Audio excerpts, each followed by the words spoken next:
I'm not her. I'm not her was a phrase I told myself looking back at me a few months ago.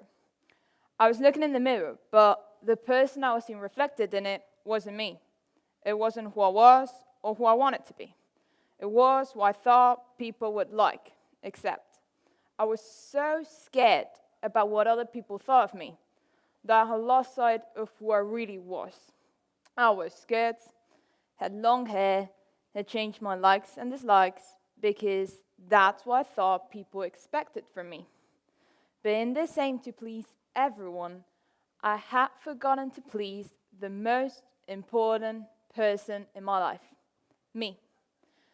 I'm Nuria, a first-year bachelorette student at Fonteneve International School, and I'm here to talk to you about the importance of being your true self.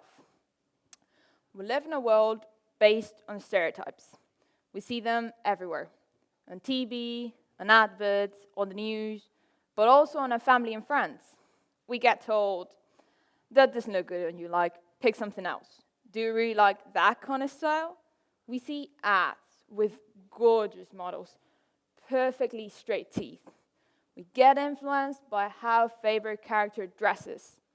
And this wouldn't be a problem if it wasn't because it's also taken as what's normal, what is expected from us.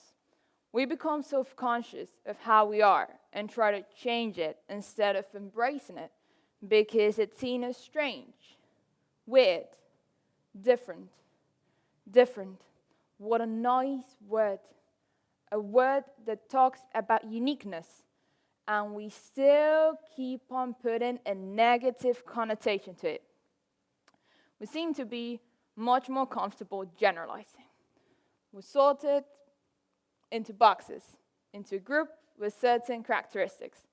From there on, you become the nerd, the popular one, the athlete, freak. The list is endless. It's easier, isn't it? If I talk about a nerd, we all see someone shy, an introvert, who's all day reading and studying. Well, I've been called that, and that's just not all of me. How can one word describe any of us as a whole? Just one word. However, we try to fit into the normal, except rather than being ourselves. We try to get other people to accept us, rather than accepting us ourselves. And why, you may be asking? Why do we need other people's acceptance? Because we're social animals. We need love and friends. And even though some of us may be pretty shy, we want attention. We all love when people care about what we're saying, when people laugh with our jokes, because it reassures us. It gives us that confidence with loss. Therefore, it also makes us depend on them.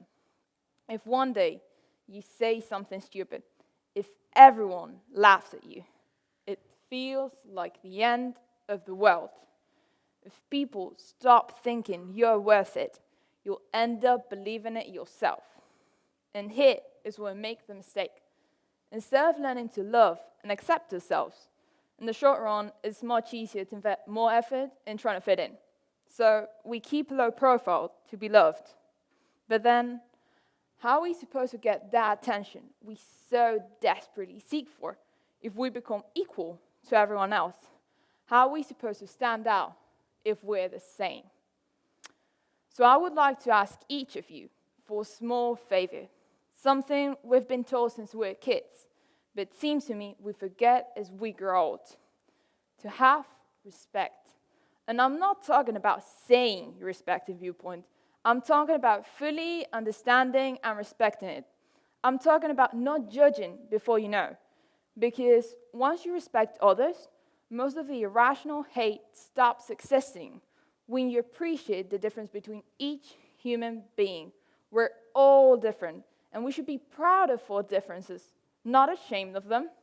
So next time you need someone new, try to forget your preconceptions and see who they're on the inside, not only what they show at the outside. So respect others, but also respect yourself. Know and understand yourself, and get that person looking back at you to be who you want and not what society expects from you. Thank you.